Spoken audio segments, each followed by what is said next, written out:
आजची पण इन्कम काहीच नाही. सो नमस्कार, मी आरीबाई प्रियंका. मी जे स्टॉल ओपन केले आज माझा त्याचा तिसरा दिवस आहे.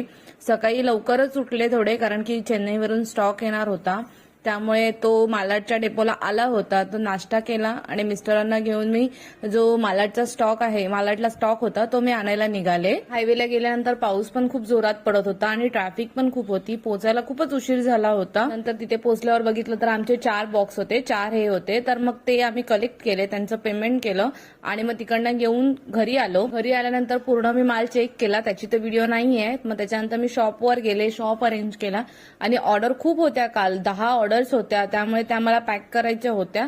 सो मी त्या शॉपवरतीच पॅक करायला चालू केल्या. 7 वाजल्यानंतर दिवाबत्ती पूर्ण करून घेतली. त्याच्यानंतर ज्या ऑर्डर होत्या आपल्या पेंडिंग, ज्या राहिल्या होत्या त्या मी परत पॅक करायला घेतल्या.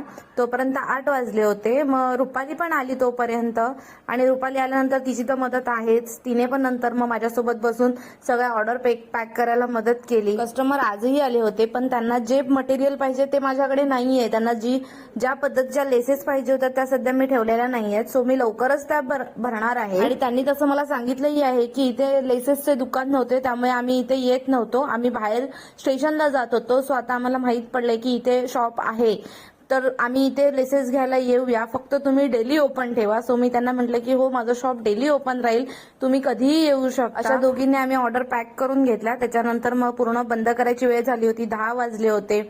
ज्यांना असं वाटतं की स्टॉलचं आहे तर इझी आहे, तर इकडे मला पूर्ण स्टॉल आहे, म्हणजे जो स्टॉक आहे हा पूर्ण मला पॅक करून मला आतमध्ये लॉकरमध्ये ठेवावा लागतो. कारण की इथे मी भरपूर, म्हणजे पहिल्याच दिवशी ऐकलं की चोरी वगैरे होते किंवा काय, त्यामुळे आपला स्टॉक हा मी पूर्ण प्रॉपर लॉकरमध्ये ठेवूनच जाते, जेणेकरून काही रिस्क नको किंवा काही टेन्शन नको करून. आजही कोणी कस्टमर नव्हतं, मग आम्ही 80 रुपयाची पावती फाडली आणि म्हटलं की चला पूर्ण आपण पॅकअप करून टाकूया आणि घरी निघूया.